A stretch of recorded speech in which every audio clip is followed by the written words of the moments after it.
মা কি রাঁধছো? খাবার দাও তাড়াতাড়ি, অনেক ক্ষুধা লাগছে। বাবা গরুর মাংস।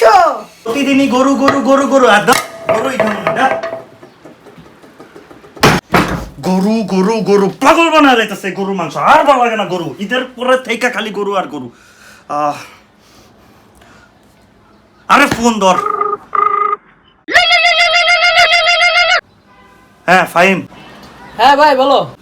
এই সারাদিন বাসায় একই খাবার খাইতে খাইতে খাইতে মুখটা আমার পুরা তিতা হয়ে গেছে, আর ভালো লাগতেছে না। তোর বাসায় কি ভালো খাবার আছে?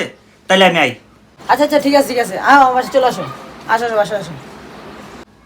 আচ্ছা ঠিক আছে, রাখ, আইতেছি। আইসস? হ্যাঁ, চল। ফাহিম, সারাদিন কিছু খাওয়া দাওয়া হয় নাই, কিচ্ছু ভালো লাগতেছে না ভাই। কি রাঁধছো তাড়াতাড়ি নিয়ে আসো, যাও। ওকে বস। উফ, যাক, সারাদিন খালি গরু গরু গরু। এখন কিছু ভালো একটা খাবার টাবার পাবো। তোমার জন্য রসগোল্লা হোটেল থেকে খাবার নিয়ে আসছি। কি? তেহারি।